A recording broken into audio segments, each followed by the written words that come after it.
오늘 본문 중에 이사야 41장 10절 말씀을 보면은 우리가 잘 아는 내용이에요. 다 같이 한번 읽어보겠습니다. 시작. 두려워하지 말라. 내가 너와 함께함이라. 놀라지 말라. 나는 내 하나님이 됨이라. 내가 너를 굳세게 하리라. 참으로 너를 도와주리라. 참으로 나의 의로운 오른손으로 너를 붙들리라. 아멘. 우리 중에 이 말씀을 좋아하지 않는 분은 한 분도 안 계시리라고 생각을 합니다. 우리는 이 말씀을 자주 묵상하기도 하고 또 필요할 때는 일부러 찾아서 읽을 만큼 즐겨보는 그런 말씀이에요. 얼마 전에 우리 김명태 장로님 그 수술을 한다고 그러실 때 제가 수술 전에 전화를 해서 바로 이 말씀을 읽어드리면서 이 말씀 붙들고 수술 잘 받으시기 바랍니다. 이렇게 권면했던 그런 적도 있어요. 이 한 구절의 말씀으로 우리가 하나님의 말씀을 떠올릴 수가 있는 거예요. 병상에 누워있는 그런 성도님을 찾아가서도 이 말씀을 가지고 위로를 해드릴 수 있어요. 또 낯선 곳으로 이민을 가는 가족들의 불안함에도 이 말씀이 큰 위안이 됩니다. 먼 길을 떠나는 형제나 어려운 시련을 만나 힘들어하는 그런 자매를 보면 어김없이 이 말씀을 건네주게 됩니다. 어떤 집사님은 이 말씀을 적어서 지갑에 넣어 가지고 다니시면서 시시때때로 꺼내보면서 힘을 얻는다고 그래요. 또 어느 권사님은 예쁜 글씨로 이 액자를 만들어서 침대 머리맡에 걸어놓고는 아침 저녁으로 이 말씀을 가까이 하신다고 그럽니다. 이렇듯 이 말씀을 의지하고 또 좋아하는 사람들을 주변에서 많이 볼 수가 있어요. 그렇다면 왜 그리스도인들 대부분이 이 말씀을 좋아하실까요? 그것은 너나 할 것 없이 마음속에 두려움을 안고 있기 때문이에요. 출국하기 위해서 우리가 공항을 가면은 비행기 타기 전에 한 사람도 예외 없이 이 검색대 거기를 통과하면서 몸 수색을 해요. 손으로 만져서 확인할 수 없는 것은 이 전기 기계, 특수 엑스레이 기기를 통해서 뭐 무기가 있는지 아니면 화학류 이런 것이 있는지 또 뭐 그 위험한 칼이라든지 이런 것이 있는지 이런 걸 찾아냅니다. 그 기계 앞에서는요, 웬만한 것은 다 걸리게 돼 있습니다. 우리 중에 아무나 좋습니다. 오늘 우리들이 읽은 이사야 41장 이 10절이라고 하는 이 문을 만들어 놓고 그 밑을 통과하게 해보십시오. 분명히 빨간 경고등이 켜지면서 드러나는 증상이 있을 거예요. 그것은 두려움에 대한 경고 사이렌입니다. 이 문을 지나는 모든 사람의 마음 한구석에 자리 잡고 있는 공포와 두려움을 이 말씀은 계속 찾아낼 것이다. 그런 말씀이에요. 사람들이 이 말씀을 좋아한다는 것은 각자의 마음속에 어떤 형태로든지 두려움이 자리 잡고 있다는 사실을 반증하는 좋은 증거라고 그렇게 생각을 합니다. 이 두려움이라고 하는 단어를 조금 더 피부에 와닿게 표현한다면 공포증 혹은 공포심이라고 그렇게 말할 수가 있을 겁니다. 두려움은 인간이 느끼는 가장 기본적인 본능 중에 하나예요. 어떤 학자는 두려움에 대해 정의하기를 두려움이란 인체 내에 하나님이 설치해 놓으신 경보장치라고 그런 얘기를 했어요. 참 좋은 표현입니다. 만약 이 두려움이라고 하는 감정이 없으면 우리에게 닥치게 될 어떤 위험에 대해 예방하려는 생각을 전혀 하지 않을 것입니다. 두려움이 없으면 우리는 우리에게 주어진 건강을 유지하고 지키기 위해서 전혀 신경 쓰지 않을 겁니다. 아픔에 대한 두려운 마음은요, 적어도 우리가 우리의 생명을 보존하고 관리하도록 도와줘요. 우리는 이 두려움이라는 감정 때문에 위기를 피하고자 노력을 하게 되는 거예요.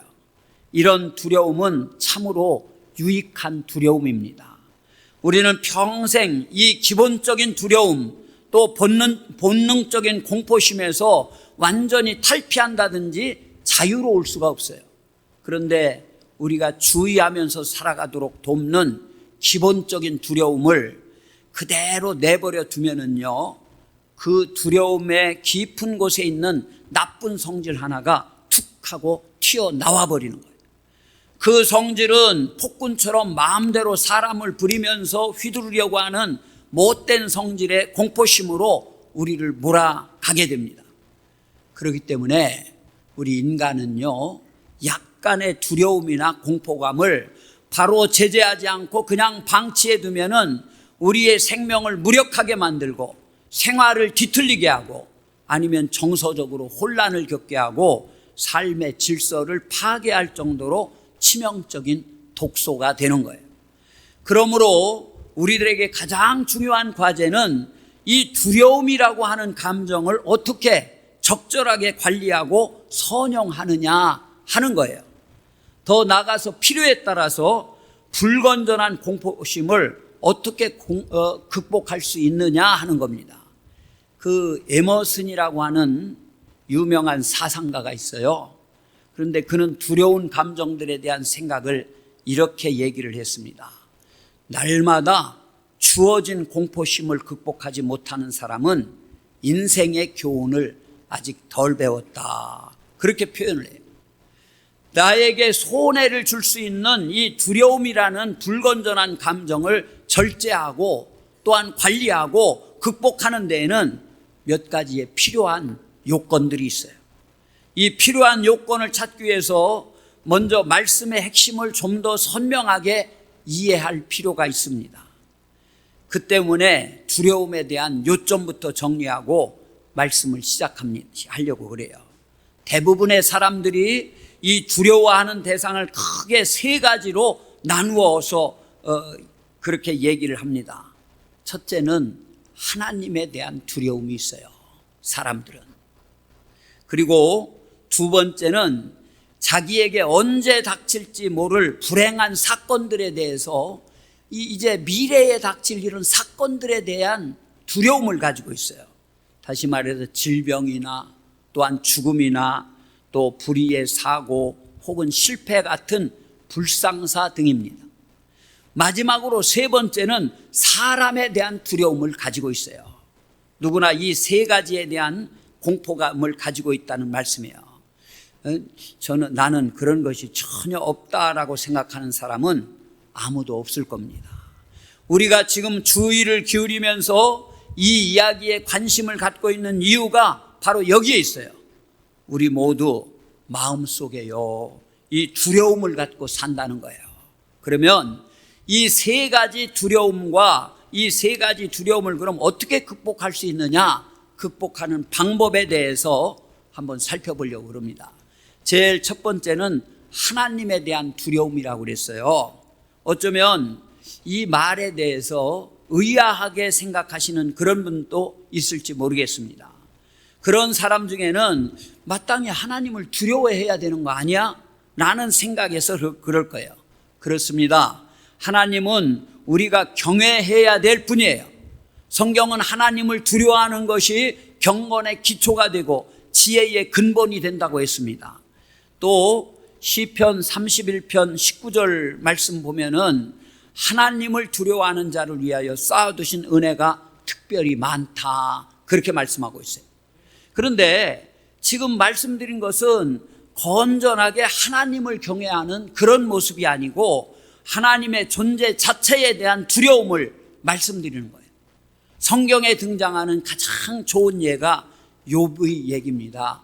욥이 시련을 당하고 어려움을 당할 때 6장 4절에서 욥기 하나님의 두려움이 나를 엄습하여 치는구나, 이런 고백을 해요.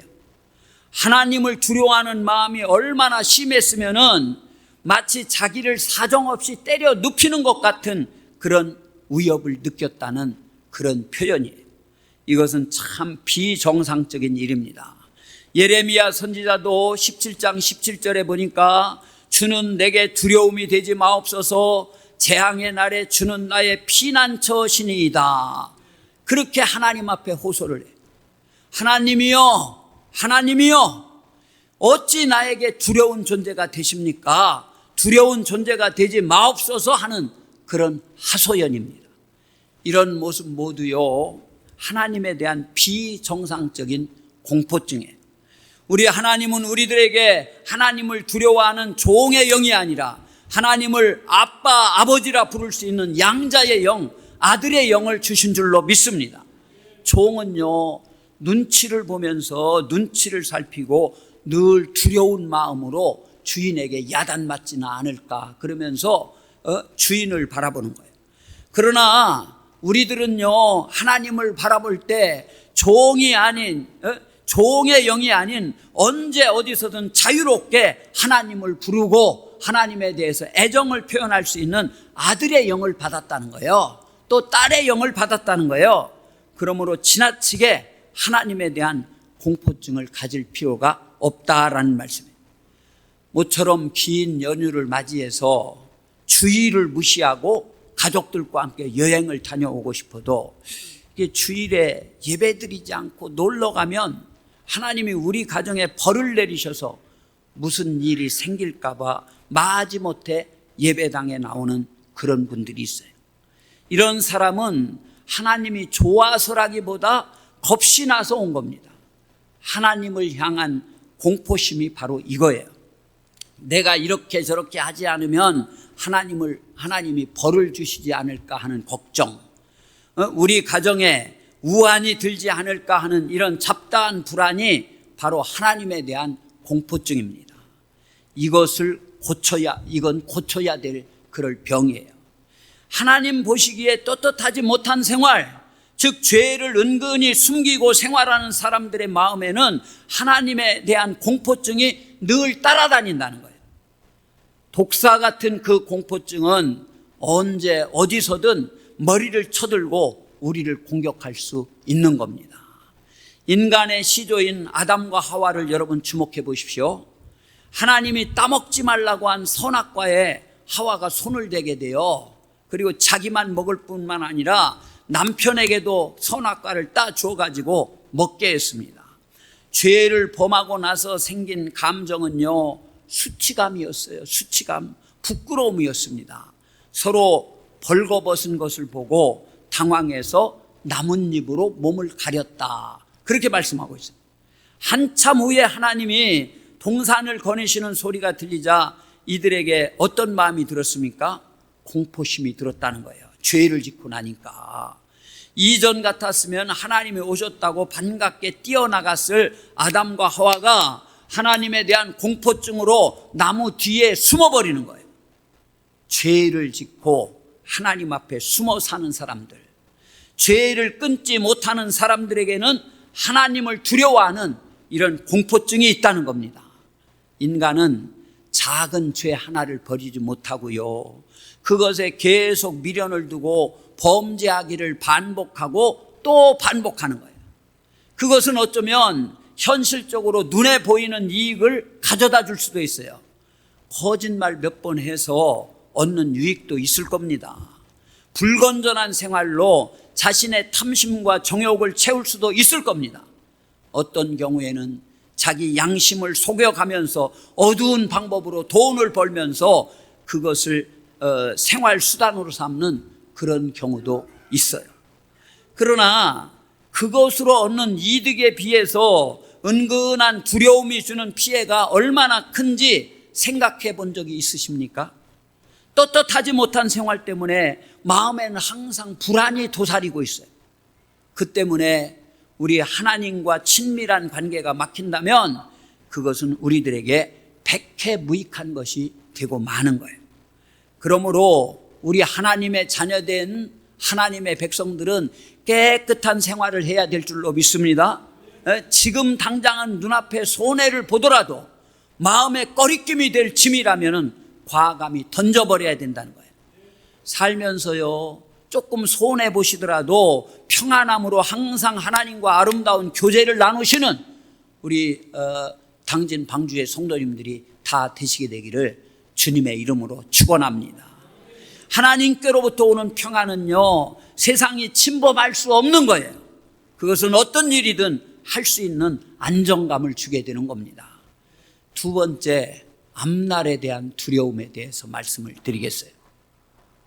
이 두 번째 두려움의 요인은 앞으로 나에게 어떤 불행한 일이 생길지 모른다는 그런 공포감이에요.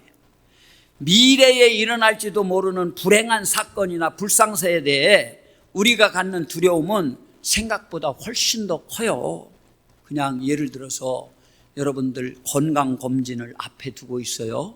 며칠 앞으로 다가오면 아유, 검진하다가 나 요즘 배도 조금 이상한 것 같고 여기저기 조금 막 이상한 것 같은데 무슨 큰 병이 발견되는 거 아닌가? 이런 생각을 하면서 이 검사에서 결과 나오기도 전에 미리 땡겨서 걱정을 하고 두려움에 빠지는 그런 분들이 있다, 그런 얘기예요. 이 두려움을 극복할 수 있는 방법은 딱 한 가지, 뭡니까? 바로 믿음인 줄로 믿습니다. 병이 생기지 않을까, 사고를 당하지 않을까, 실패하지 않을까, 내가 이것을 책임질 수 있을까 하는 모든 미래사에 관한 의문들과 부정적인 생각들은 믿음이 약한 데서 오는 그런 경우가 많아요. 믿음이 두려움을 치료하는 데 최상의 방법이라고 하는 것은 많은 심리학자들과 과학자의 실험을 통해서 여러 번 입증된 사실입니다. 그렇다고 해서 밑도 끝도 없는 믿음을 가지라는 그런 말씀이 아니에요. 믿음에는 반드시 내용이 있기 마련입니다. 믿음의 내용은 이사야 41장에서 선명하게 가르쳐 주시고 계셔요. 이 이사야서는 이사야가 장차 나타날 일에 대해서 예언한 그런 내용을 담고 있는 말씀이에요. 이 이사야의 예언은요, 예언하던 그 당시부터 약 한 170년 후에 일어날 일을 미리 말씀하고 있어요.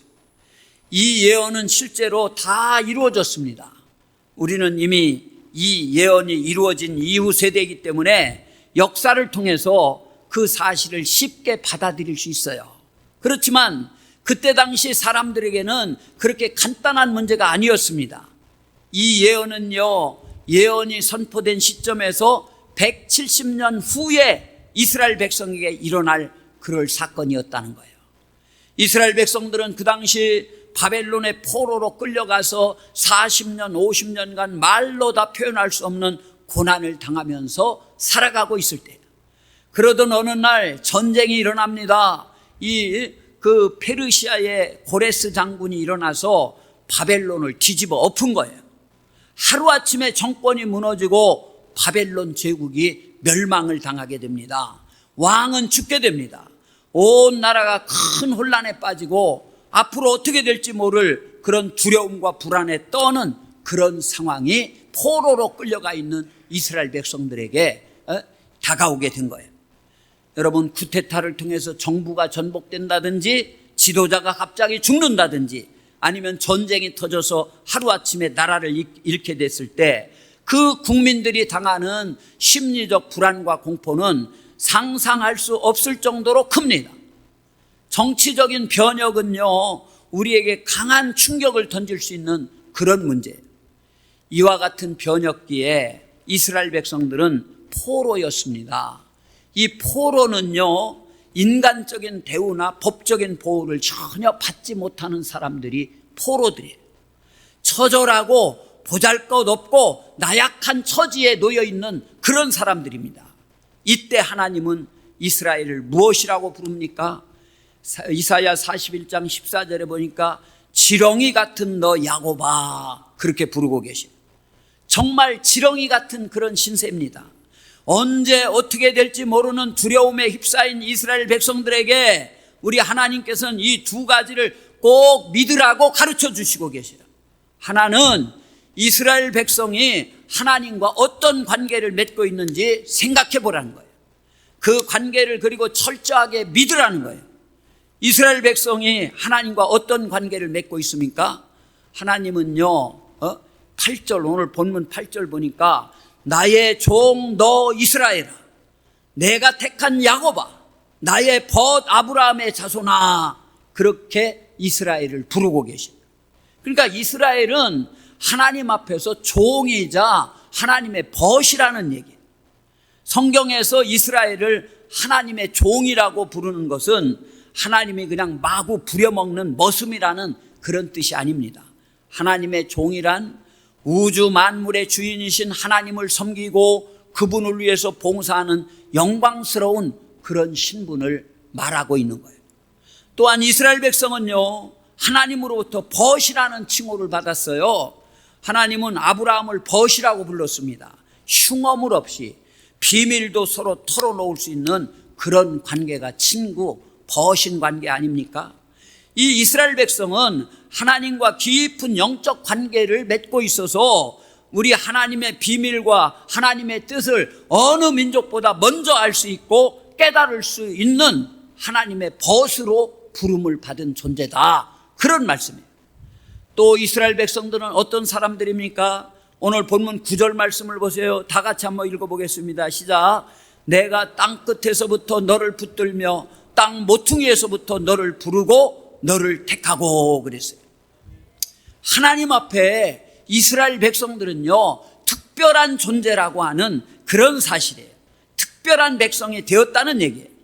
장차 어떤 일이 벌어질지 모르는 정치적인 변혁기에 목숨조차 어떻게 될지 전혀 알 수 없는 불안한 그런 상황에서 우리 하나님께서는요, 이스라엘 백성들에게 너희들의 정체성을 믿으라 철저하게 권면하고 계시는 그런 말씀이에요. 이 내용은 우리들에게도 대단히 중요한 그런 교훈입니다. 우리는 내가 누구인가를 반드시 생각해야 하고 거기에 대한 답을 가지고 있어야 돼요. 예수님 때문에 내가 어떤 신분이 되었는지를 다시 한번 깊이 생각해 보시기를 바랍니다. 우리들은요, 하나님의 자녀예요. 할렐루야. 하나님의 아들과 딸이라는 얘기예요. 부모가 자기 자녀가 어려울 때 그냥 가만히 바라만 보고 있겠습니까? 내버려 두지도 가만히 있지도 않을 겁니다. 우리들이 하나님의 자녀이기 때문에 우리 하나님이 반드시 우리를 위해서 하시는 일이 있다는 거예요. 그러므로 이 하나님의 자녀라고 하는 신분, 그의 백성이라는 신분을 한시도 잊지 말아야 된다는 얘기예요. 그래야 쓸데없는 두려움과 불안에 부들부들 떨지 않게 된다는 얘기예요. 설사 내 옆에 있는 사람이 어떤 사고를 당하고 내가 알고 있는 사람이 어떤 병으로 죽어도 그것 때문에 내가 부들부들 떨 필요가 없다는 얘기예요. 하나님의 자녀라는 사실은요, 나의 이 머리카락까지도 또 내 코의 호흡까지도 내 마음의 생각까지도 일일이 간섭하실 만큼 하나님께 특별한 존재가 되었다는 그런 말씀입니다. 우리들은요, 하나님의 약속을 믿어야 됩니다. 이사야 41장에서 하나님은 뭐라고 말씀하십니까? 두려워하지 말라 말씀하고 계세요. 또 놀라지도 말라 말씀하고 계세요. 그렇게 말씀하시고 내가 너와 함께함이라, 나는 내 하나님이 됨이라는 두 가지 이유를 알려주고 계세요. 우리 하나님의 존재 자체만으로도 모든 두려움에서 벗어날 근거가 된다는 그런 말씀이에요. 하나님께서요, 내 뒤에 그냥 가만히 계시기만 해도 두려워할 이유가 전혀 없는데 우리 하나님은 여기서 멈추지 않고 행동까지 약속해 주고 계셔요. 내가 너를 굳세게 해주겠다. 참으로 내가 너를 도와주겠다. 참으로 나의 의로운 손으로 너를 붙들어 주겠다. 우리 하나님 약속이에요. 내가 움직이기 전에 하나님이 먼저 우리를 위해서 움직이신다는 그런 사실입니다. 위험과 어려움이 내 앞에 있으면 내가 먼저 어떤 일을 하기 전에 하나님께서 이미 움직이고 계신다는 그런 것을 믿으시기 바랍니다. 그런데 오늘 본문을 보면은 상당히 흥미로운 점이 있어요. 하나님은 어떤 공포나 두려움을 당하고 있는 우리를 공포의 사건이나 상황, 두려움을 주는 대상으로부터 멀리 옮겨주겠다고 하시지 않아요. 너희들 얼마나 공포스러우냐, 얼마나 두려우냐, 내가 멀찍이 너희를 옮겨주마, 그렇게 말씀하시지 않는다는 거예요. 그런 공포가 있고 두려움이 있고 힘든 일이 있지만 그 가운데서도 내가 너를 붙들어 붙들어 주겠다 말씀하고 계십니다. 두렵고 무서운 어떤 환경에서든지 굳세게 해주겠다, 도와주겠다, 붙들어 주겠다고 말씀하고 계신 거예요. 아무리 예수를 잘 믿는 사람이라도요, 인생은 험난한 파도가 쉴 새 없이 몰아치는 무서운 바다와 같은 거예요. 우리는 이 파도를 피할 수 없습니다. 아무리 예수를 잘 믿어도 여러분들, 하나님이 우리의 생명을 거두어 가시기 전까지는 이 바다에서 파도와 맞서 싸워야 된다는 거예요. 우리 앞에는요, 언제든 무서운 일들이 벌어질 수가 있습니다. 그래서 한시도 그 공포에서 헤어나지 못해 불안해할 수도 있어요. 이런 환경 속에서 사는 우리에게 하나님은 분명히 함께 하시겠다고 약속하셨을 뿐만 아니라 반드시 우리를 위해서 움직이신다고 하셨어요. 붙들어 주시고 힘을 공급해 주시고 도움이 필요한 때는 오른팔로 강하게 붙들어 주신다고 말씀하셨습니다. 이 약속을 붙잡게 되시기를 주님의 이름으로 축복합니다. 마지막으로 우리는 사람에 대한 두려움을 가지고 있어요. 이렇게 사람에게 두려움을 느낄 때 우리는 어떻게 해야 되느냐? 사람을 사랑해야 된다. 할렐루야, 그런 얘기. 신약 성경에 이런 유명한 말이 있습니다. 요한일서 4장 18절에 사랑 안에 두려움이 없고 온전한 사랑이 두려움을 내쫓나니 그랬어요. 사람에 대한 두려움에 대해 말하면요, 여러분들 사람이 뭐가 두려워? 그렇게 말씀하실지 몰라요. 하지만 우리 가운데 한 사람도 예외 없이요, 사람을 두려워하는 마음을 다 가지고 있어요. 나보다 힘 있는 사람에 대해서도 두려운 마음이 있습니다. 나보다 월등히 잘난 사람을 보고 경계하는 두려움도 가지고 있어요. 나와 경쟁 관계에 서 있는 사람을 은근히 두려워할 때도 있어요. 나를 바싹 추격해오는 그런 사람을 두려워할 때도 있어요. 나를 미워하는 사람을 두려워할 때도 있습니다. 사회적으로 높은 위치에 있는 사람일수록요, 무언가 성취했다고 자부하는 사람일수록 가슴 속에 인간 공포증이 자리 잡고 있다는 그런 말씀이에요. 그 좋은 예로 이 구약의 사울 왕을 들 수가 있습니다. 사울은요, 이스라엘의 제일 첫 번째 왕이에요. 그런 영광을 얻었던 사람입니다. 그런데 이 사울은 모든 권력을 휘두르고 모든 권세를 누릴 수 있는 그런 자리에 앉았습니다. 그렇지만 채 20살도 안 된 어린 다윗 때문에 곤혹을 치른 사람이 사울 왕이에요. 적장 골리앗을 죽인 이 다윗은요, 이스라엘의 영웅이 되었습니다. 백성들은 다윗이 지혜롭게 행하는 것을 보고 다윗을 흠모하기 시작해요. 그래서 사울은 천천히요, 다윗은 만만이로다 그러면서 다윗을 따르는 사람들이 많아집니다. 많은 사람들에게 다윗이 사랑받는 것을 본 사울 왕의 마음은 어떠했겠습니까? 그 마음에 질투가 일어나기 시작하는 거예요. 그래서 성경은 심리학적으로도 매우 예리하고 정확한 하나님의 말씀이에요. 질투의 감정이 다음 단계에서는 어떤 감정으로 발전하는 줄 아십니까? 바로 두려움이라는 감정이에요. 사무엘상 18장 말씀을 보면요, 사울이 다윗을 질투하다가 드디어 다윗을 두려워하게 되는 그런 얘기가 반복되어서 나옵니다. 먼저 12절 말씀을 보니까 여호와께서 사울을 떠나 다윗과 함께 계심으로 사울이 그를 두려워한지라. 하나님이 사울 떠나서 다윗과 함께 하시니까 사울이 두려워했다. 또 15절 말씀 보니까 사울은 다윗이 크게 지혜롭게 행함을 보고 그를 두려워하였으나, 다윗이 지혜롭게 행해요. 이걸 보고 사울이 두려워했다는 거예요. 29절 보니까 사울이 다윗을 더욱더욱 두려워하여 평생의 다윗의 대적이 되니라. 처음에는 질투하고 미워했던 감정이 이제 두려움으로 바뀐 거예요. 질투의 대상은 공포의 대상으로 변화되는 거예요. 나도 모르게 사람을 두려워하는 감정에 휩쓸리게 될 때 이 무서운 올무에서 벗어날 길은 그 사람을 사랑하는 길밖에 없는 줄로 믿습니다. 하나님은 그렇게 말씀하십니다. 사랑하라 말씀하셔요. 만약 사울이요, 자신의 아들 요나단처럼 이 아들 친구인데 다윗을 사랑했다면은 사울은 스스로 비극의 함정을 파는 불행을 겪지는 않았을 겁니다. 여기서 말하는 사랑은 적당히 혹은 감정적으로 사랑하는 것이 아니에요. 온유한 사랑입니다. 투기하지 않는 사랑입니다. 자랑하지 않는 사랑입니다. 교만하지 않는 사랑이에요. 자기의 유익을 구하지 않는 사랑입니다. 악한 것을 생각하지 않는 사랑이에요. 이런 사랑으로 감싸 안으면은 그 대상에 대한 두려움이 깨끗이 사라지게 된다, 그런 얘기예요.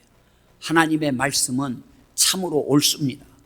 살다 보면 공포가 우리의 인격을 해하고 두려움이 우리의 정서를 혼란하게 하고 우리 삶을 비틀거리게 만드는 그런 일들이 일어날 수가 있어요.